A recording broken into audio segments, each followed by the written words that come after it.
Hi hello வணக்கம் மக்களே. Tandoori sweet corn எப்படி பண்ணுறதுன்னு பார்க்கலாமா? இதை பண்ணுறதுக்கு கார்னில் உள்ள தோலெல்லாம் ஃபுல்லாக நம்ம பிரித்து எடுத்துக்கலாம். வாஷ் பண்ணிட்டு ஓரமாக எடுத்து வச்சுக்கோங்க. ஒரு பாத்திரத்தில் 2 டேபிள் ஸ்பூன் அளவுக்கு திக்கான தயிர் எடுத்துக்கோங்க. தேவையான அளவுக்கு உப்பு சேர்த்துக்கலாம்.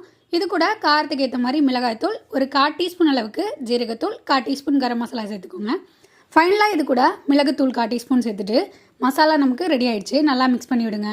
ஒரு 10 நிமிஷம் அப்படியே ஊறட்டும், ஓரமாக இருக்கட்டும். அதுக்குள்ளே நம்ம காணை வேக வச்சு எடுத்துக்கலாம். நல்லா இட்லி பாத்திரத்தில் தண்ணி வச்சு ஒரு 1/4 மணி நேரத்துக்கு வேக வச்சு எடுத்தோம் அப்படின்னா சூப்பராக கான் நமக்கு வெந்து வந்துடும்.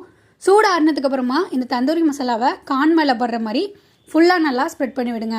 ஒரு 5 மினிட்ஸ் ஊறினதுக்கப்புறமா ஒரு வடை குத்தி எடுத்து அப்படியே குத்திட்டு நம்ம கேஸ் ஆட் பண்ணி வாட்டி எடுத்தோம் அப்படின்னா சூப்பரான தந்தூரி கான் ரெடி ஆகிடுச்சு. வேறு லெவல் டேஸ்ட்டில் இருந்துச்சு. நான் எக்ஸ்பெக்டே பண்ணல ரொம்ப டேஸ்ட்டாக இருக்கும் அப்படின்ட்டு. கண்டிப்பாக ட்ரை பண்ணி பாருங்கள். நல்லா வாட்டினதுக்கப்புறமா ஒரு 1/2 லெமனை நல்லா ஸ்ப்ரெட் பண்ணி விடுங்க. இது கூட லைட்டாக மெல்ட் பண்ண பட்டர் ஆட் பண்ணிக்கலாம், இல்லைனா கீ சேர்த்துக்கோங்க. ஃபைனலாக இது கூட கொத்தமல்லி தூவி சர்வ் பண்ணோம் அப்படின்னா வேறு லெவல் டேஸ்ட்டில் இருக்கும். கண்டிப்பாக ட்ரை பண்ணி பாருங்கள். ஹெல்த்தியாகவும் இருக்கும், டேஸ்ட்டாகவும் இருக்கும். மறக்காமல் நம்ம சேனலை சப்ஸ்கிரைப் பண்ணிக்கோங்க. தேங்க்யூ ஃபார் வாட்சிங்.